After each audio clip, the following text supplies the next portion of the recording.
Olá pessoal, bem-vindos novamente à nossa aula de estatística, né? Vamos continuar com o conteúdo programado para esta semana, que já seria a última parte referente ao conteúdo de estatística básica, referente às medidas de forma. Ok? A última aula a gente viu separatrizes, inclusive aprendimos, né, a encontrar os outliers no nosso conjunto de dados, mas para conseguir encontrar os outliers se tornou necessário aprender a calcular, né, o valor do quartil número 1, do quartil número 3, inclusive teríamos que calcular, né, a diferença entre quartis para assim conseguir encontrar o limite inferior e o limite superior do nosso conjunto de dados, caso algum número, né, dentro do conjunto de dados esteja para fora do limite inferior e fora do limite superior, então automaticamente esse número se transforma em um outlier, tá? Esse valor geralmente dificulta a nossa vida, né? Podemos falar entre aspas, mas dificulta, né, a análise desse conjunto de dados, ok? Agora veremos outro assunto, veremos as medidas de forma. Dentre das medidas de forma, temos duas. A primeira que veremos hoje será as medidas de assimetria. Dentro dessas medidas de assimetria, temos a assimetria negativa. Esta daqui também tem outro nome, negativa ou à esquerda. Temos a medida simétrica. Tá? Por que simétrica? Se a gente fizer um corte aqui pela metade, o lado esquerdo e o lado direito são iguais, né? Por isso que a gente chama de simétrica. E temos a assimétrica positiva, tá? Positiva ou à direita.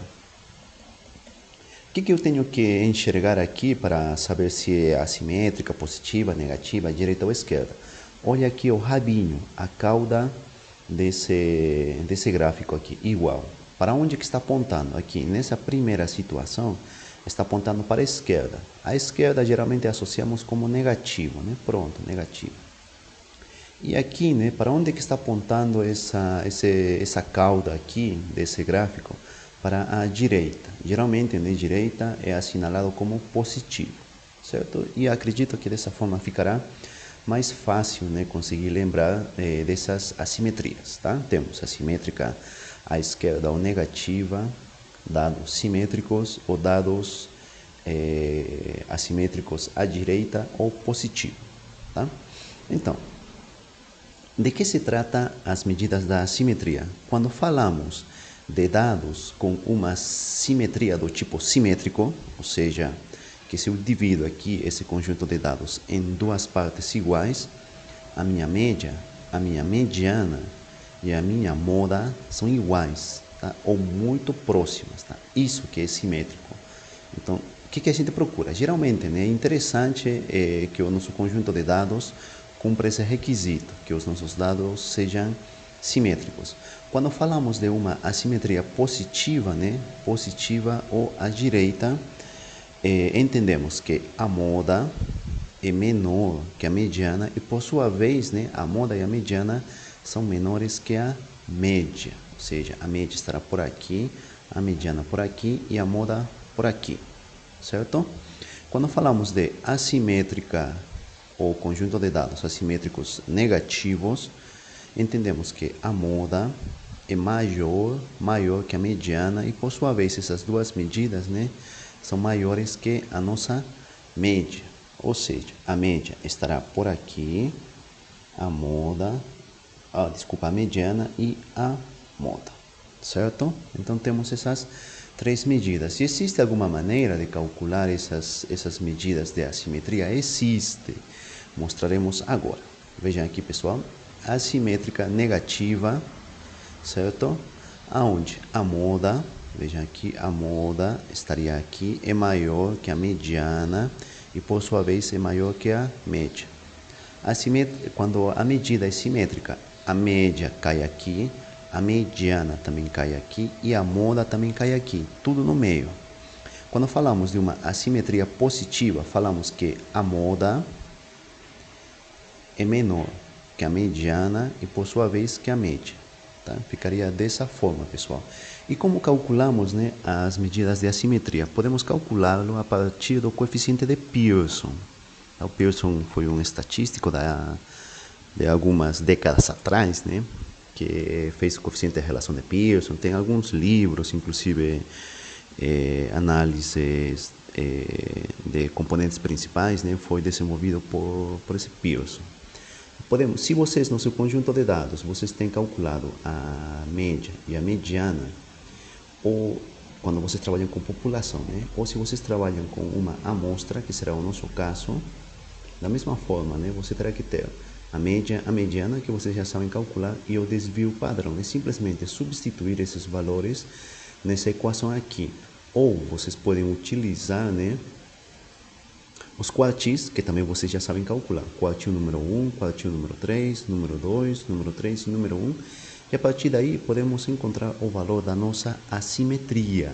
Tá? E lembrem que temos 3 tipos de assimetria, né? Negativa, simétrica ou positiva, certo? Mas como que eu sei, né? Quando vocês aplicam esta fórmula aqui que está circulada, né? Qualquer uma delas, o valor, o único que vocês têm que ver, se o valor resultante é igual a zero, vocês estão perante dados simétricos.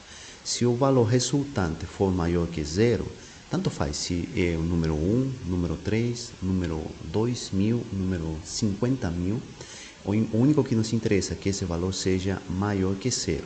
Se é maior que zero, estamos perante dados com assimetria positiva. Se estamos com números inferiores que zero, né, se essa equação que vocês executaram, o resultado for menor que zero, estamos perante dados negativos, certo? E aqui, inclusive, podemos falar em relação à força da assimetria, né?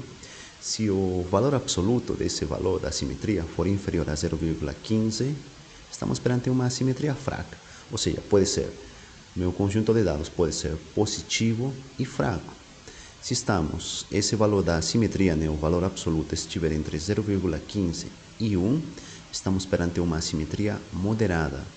E se o valor da assimetria for inferior, né, o valor da assimetria for maior que 1, estamos perante uma assimetria forte. Ou seja, eu posso ter assimetria positiva, fraca, moderada e forte.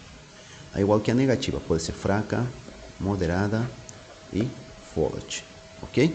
Vamos colocar um exemplo aqui para que fique mais claro. Então, temos este conjunto de dados e eu quero saber qual que é a assimetria, né? Se é uma simetria positiva, negativa ou se os meus dados são simétricos. O que precisamos? Da média, lembra aqui, e o valor da mediana. Mediana e que mais? O desvio padrão, né? Desvio padrão, simplesmente substituo esses valores aqui na minha equação, a média, mediana e o desvio padrão. Prontinho, executo, isso aqui é a mais fácil da vida, né? E terei aqui o valor da minha assimetria. Antes de passar ao próximo slide, veja aqui, é maior que zero, não é maior que zero? Pronto, então essa assimetria é maior que zero. Estou aqui, nessa situação aqui, a situação do meio, ou seja, né, essa distribuição é assimétrica positiva. O que mais que posso extrair daqui? Essa assimetria está entre que valores? Né? É menor que 0,015, vamos ver aqui. Não é menor que 0,015. Né? Está entre 0,15 e 1? Sim, está entre 0,15 e 1. Então, estamos perante uma assimetria moderada, aqui, a do meio, aqui, pessoal. Tá bom? Então, e o que a gente fez aqui, né? 0,31, veja aqui, é maior que zero. Então, estamos perante uma assimetria positiva. 0,31 está entre 0,15 e 1. Estamos perante uma assimetria moderada. Ou seja, nosso conjunto de dados é assimétrico positivo e moderado. Tá bom? Então, vocês veem aqui que é bem simples, né? O cálculo dessa assimetria. A outra medida de forma que temos é a kurtose. O que é essa kurtose? Né? A kurtose não é mais que como que os meus dados estão distribuídos em relação ao grau de achatamento. Tá? Achatamento, né, quando falamos meus dados podem ser assim, lembra, né, que podemos representar os nossos dados assim. Os meus dados podem estar assim bem baixinhos ou os meus dados podem estar assim de forma moderada, né? Então temos mesocúrtico, quando o meu conjunto de dados nem é achatado e nem é muito delgado, né? Muito fino. Leptocúrtico, quando os meus dados são fininhos, tá? Lembra aqui, leptocúrtico, né? Leptospirose, tá? Aquele verme, né? Aí, como um verme, né? Fininho. E platicúrtico, lembra do prato onde você for comer, né? Embora não tenha nada a ver aqui, né? Platicúrtico, tá? É achatado. Existe alguma forma de eu calcular essa curtose? Sim, existe. Veremos daqui a pouquinho, tá? Quando os nossos dados têm um comportamento platicúrtico, vejam aqui, exagerando, né? É plano. Mesocúrtico, parece com o simétrico, lembra, né? Que temos os dados simétricos. E quando temos dados leptocúrticos, né? Fininhos aqui, pessoal, tá? Lepto, certo? Como que eu calculo essa curtose? Já a curtose, né? É um trabalho um pouco mais pesado, né? Se vocês podem ver aqui, vamos precisar de cada valor, e cada valor, né, será diminuído pela média desse conjunto de dados e elevado à quarta potência. E, por sua vez, né, todos esses valores, né, serão somados. Aqui embaixo eu vou colocar o número de dados vezes o desvio padrão elevado também à quarta potência menos 3. E a partir daí, né, do resultado, novamente, o único que eu preciso saber é se essa equação, né, vai me fornecer valores maiores que zero, estarei perante dados leptocúrticos. Um valor igual a zero, estarei perante dados mesocúrticos, ou se o valor, né, for menor que zero, estaremos perante dados platicúrticos. Então vamos colocar um exemplo aqui para entender como que funciona. Para calcular a curtose, o que eu preciso? Cada valor, então eu tenho aqui todos os meus valores, sem problemas. A média, calculo a média.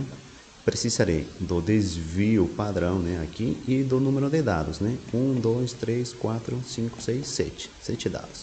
O que eu tenho que fazer apenas? Colocar esses dados aqui na minha equação. Substituir esses dados pela equação. Vejam, será o que faremos, né? Esta equação, este cálculo da curtose já é um cálculo um pouco mais, não difícil, senão um pouco mais trabalhoso, tá bom? Cada valor, veja aqui, cada valor, cada um deles, 18 e 20. Menos quem? Menos a média. A média quanto? 14, veja aqui. Média, cada um deles, menos a média. Tá? Veja aqui.